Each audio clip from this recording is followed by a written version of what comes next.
Ano ba ang kamatayan? Isa ba itong parusa? O gantimpala? Isa ba itong pagtatapos? O ang tunay na simula? Isa ba itong kalaban? O matalik na kaibigan? Ano ba ang kamatayan? Ito ba ang pagkagulang ng laman? O muling pagsilang ng kaluluwa? Kapagin ng Maria, napupuno ka ng grasya. Ang Panginoong Diyos ay sumasa iyo.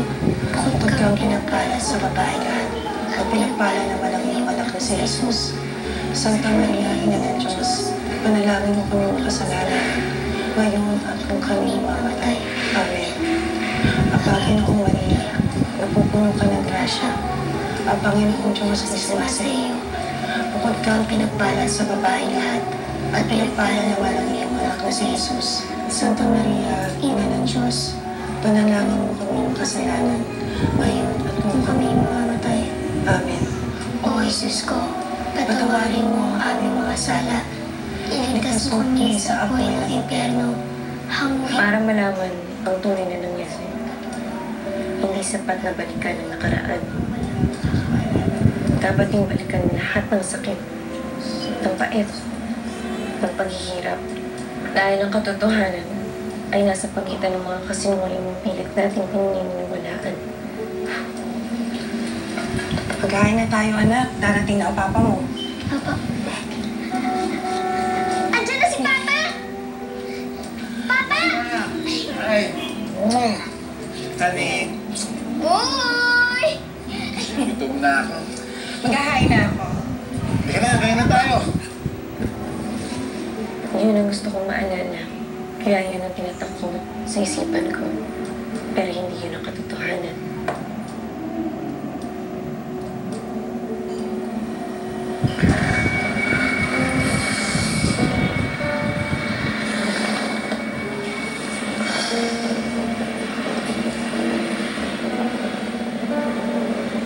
Naalala mo na ba?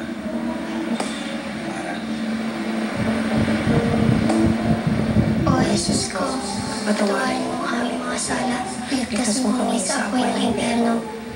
Hanguin mo ang mga kaluluwa sa purgatorio, lalong-lalo na ang mga yumao na walang nakakaalala.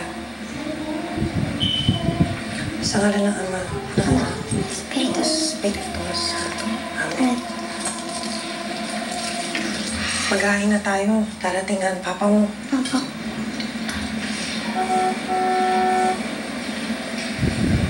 Nandiyan na si Papa.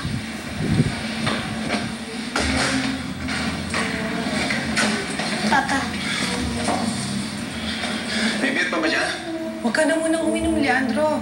Wala pa laban yan tiyan mo. Ikaw ka, huwag mo ko sisimulan, ha? Sasamayin ka sa akin. Tabi nga agad, mga buwisit kayo. May mga alaala pilit na kinakalimutan. O kaya pinapalitan. Diyan! Diyan ka magaling! Magtago sa mga santo mo! Ang mga magdadasal mo! Ang mga walang bukas na pagkitanya mo! Ultragis ka! Tumingin ka sa akin! Pag kinakausap kita, ha? Sa tingin mo, mabubura lahat ang mga ginawa mo sa akin? Ha? Ultragis ka! Ha? 7 taon mo ko niloko! Ha? Na ang anak ko yung batang pinapakain ko! Pinag-aaral ko! Pinatatapian ko! Isinisito ko sa bubong! Bahay ko! Tapos malalaman ko! Anak pala ng pari na siya sa mo! Kung di mo ako kayang patawarin, napatawad na ako ng Diyos. Walang hindi kayang patawarin ng Diyos, Leandro. Paano kita mapapatawad? Ha? Bakit mo nagpapalit ng pulis sa Saudi? Ikaw, ano ginagawa mo? Bumubukha ka sa patay ng pari yun! Ha? Ano? Bakit? Hindi ka ba ng babae? Bago nangyari to? Isang beses lang akong nagkamali. Dahil nalasing ako. Natukso. Pero ikaw, paulit-ulit mo ako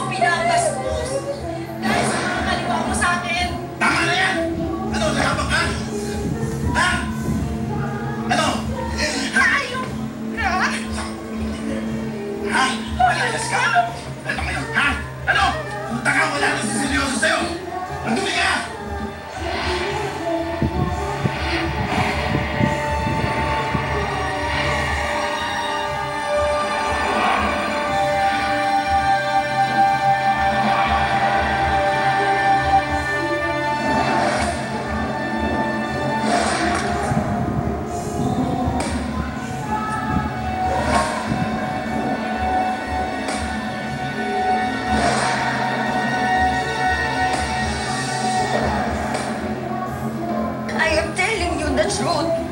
Si Abela at si Mara ay iisang tao lang. Bata pa lang kami sa Santa Rosa. Alam na namin may sayad siya. Hindi, ginagago mo ako eh. Agent Blanco. Ginagago mo, ma'am, sinungaling to eh. Sinasabi mo, si Mara, si Agent Mara Moneda, na partner ko, na sota ko.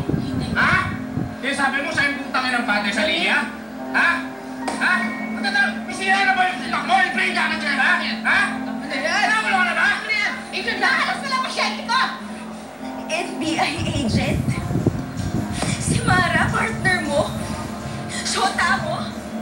Bakit alam mo ba kung nasan siya ngayon? Asan siya?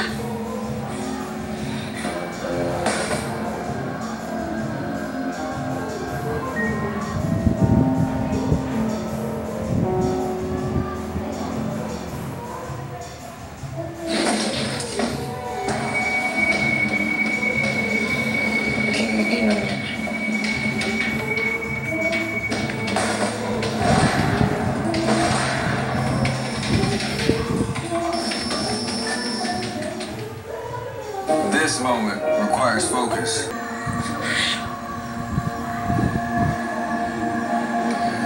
Sigat Maitan, bilis! Bilis! Kailangan isara ang ospital. Walang lalabas. Nandito pa siya. Bantayan niyo lahat ng labasan. Bawal makatakas yung Moneda. Okay, siya. Sara ko ng mga exit, sir. Ako ang huli kay Moneda.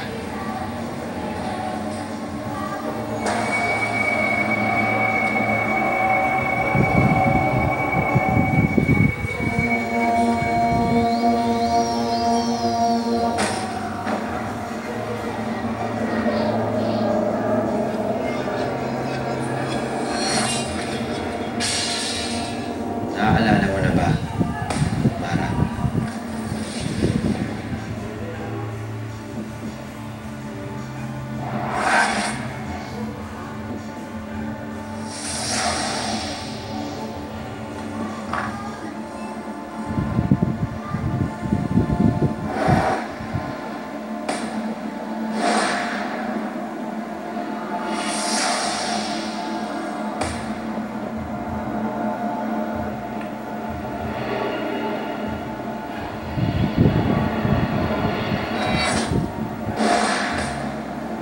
Hindi naman Diyos o mga Diablo ang gumawa nito.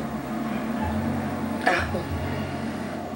Hindi ang Diyos ang mananagot dito. Tao.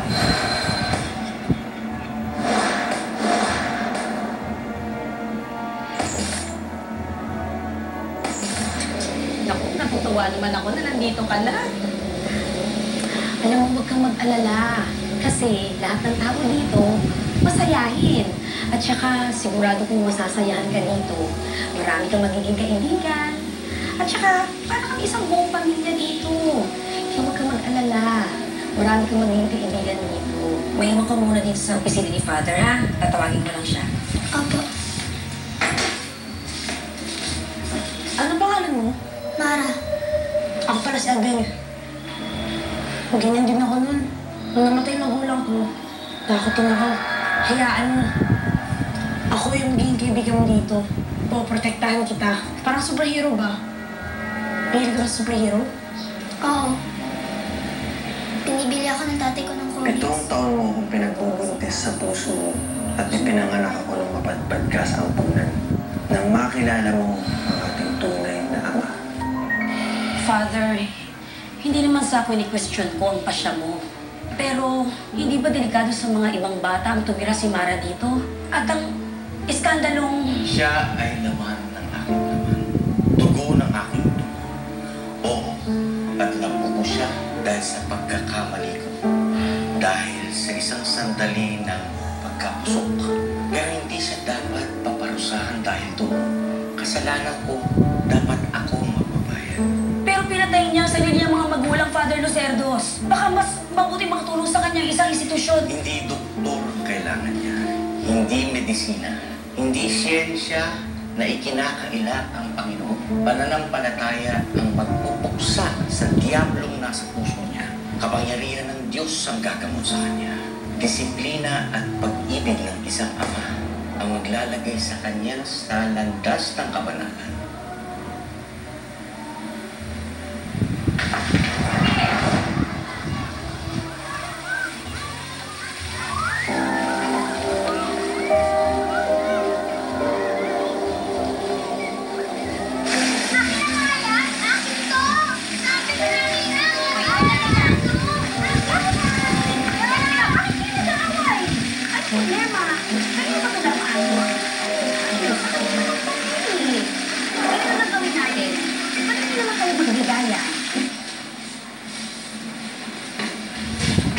Iha, ang pangalan ko ay Father Lucertos. Wala ka nang dapat ikatakot. Ito na ang bagong mong tahanan, Mara. Ang hayop ay nagkakamalay na isa siyang hayop sa sandaling sunugin niya ang kanyang amo. Ang hayop ay nagiging tao kapag sinaway niya ang kanyang Diyos. Itong higaan mo, pag alas 8 ng umaga, dapat nakaligo ka na. Dapat maayos ka na para sa almusal at sa morning prayers. Tapos sa hapon, maglilinis kayo ng chapel, ng library, at saka nitong kwarto ninyo. Tapos pagkatapos ng Angelus alas 6, sabay-sabay kayong kakain ng hapunan ng alas 7. Lahat dapat matutulog na alas 9. O sige, magpahinga ka na muna at malapit na mag-Angelus. Isama niyo siya paglabas niyo mamaya, ha? Opo.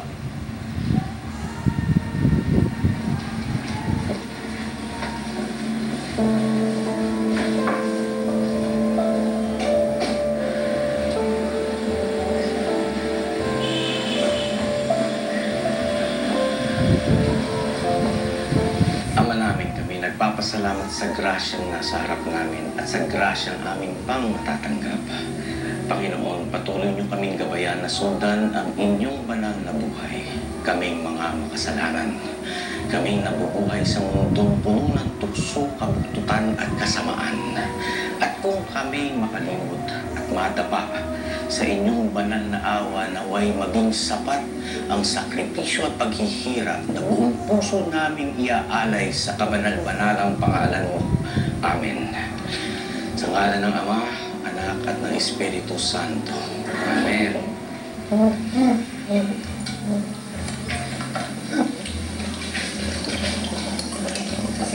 Uy, Mara. Itin mo ako mag-school. Kapera mo kita mamaya. Paborito ko to ah.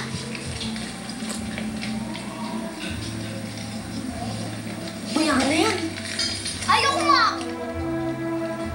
Akin na yan! Ayoko! Uy, akin yan! Hindi, akin to! Anong kalokohan nito? Akin na sabi! Ayoko! Anong pinag-aawayan niyo? Hindi, sundukan mo! Sundukan mo! Itigil niyo yan! Ay, hindi! Pinag-aawayan niyo!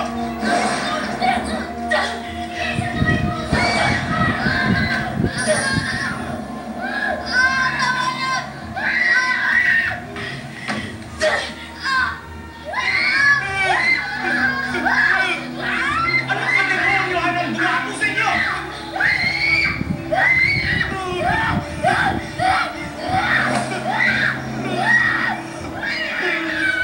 Pinarusahan ako ng ama natin dahil sa kasalanan ko. Panginoon, naging mahina ako sa pananampalataya. Hanap tuloy ng karahan sa puso niya. Ang Diablo! Si Satanas! Sinumpat ko yung bata nito! Hindi ako titigil hanggat hindi malagay sa liwanag ng bata nito. Ira, ang nagmumulap ako na buot sa puso ko. Panginoon! Pagtubayan mo ako! Bigyan mo ako ng sapat na lakas para itapo! Pinarusahan ako ng ama natin dahil sa kasalanan ko. At hindi ako ang kalamyaan ng kaluluwa ko.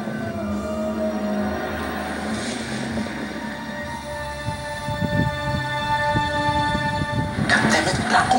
Paano nangyari ito? Di ba ako sigurado, sir? Kakakilala ko ng moneta, hindi na magagawa to. Pero kung saan nga sa Padre sa Ligia, maraming tanong na masasagot. Sisiguraduhin mo lang na hindi lalabas ito, Blanco. Dahil kapag nalaman ito ng media, nakot ako. Nagdala mo? Kahit ipa-firing squad mo pa ako, sir. Basta ako huli kay Moneda. Hindi mo siya mahulihin. Bakit? Buburahin mo siya. Buburahin mo siya. Naintindihan mo? Ano? Ako?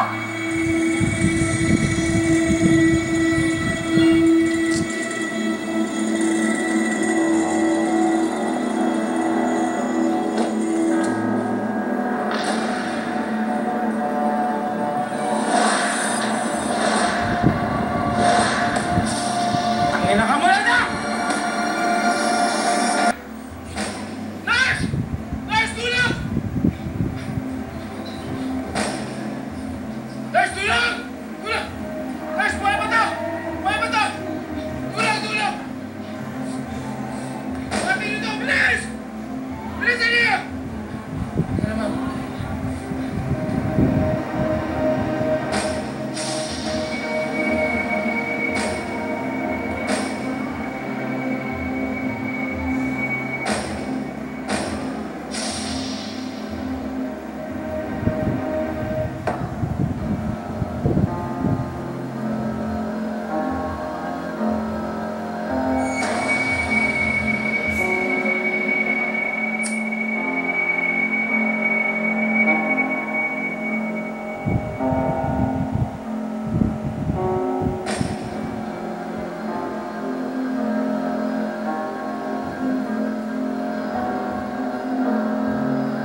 ako sa lugar ng karahasan, sa lugar ng kadiliman.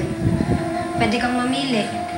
Pwede mong piling ibaon dyan sa kaloob-looban mo ang halimaw upang maging katawan mo ay ang mabuti. At kung may kukulong mo ang masama, unti-unti itong mawawalan ng kapangyarihan, malulusaw.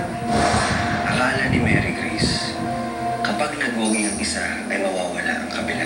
Hindi niya naiintindihan na dalawa ang mukha natin. Ang isa ay hindi maaaring mabuhay nang wala ang ikalawa. Walang kabutihan kung walang kasamaan. Walang liwanag kung walang dilim. Walang buhay kung walang kamatayan. Tayo ang lubos.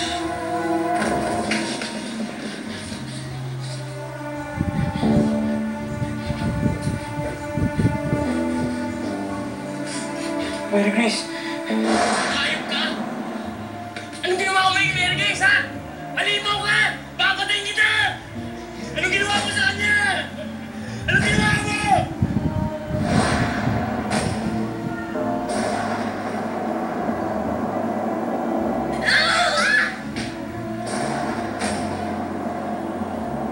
Mara, salbahe siya.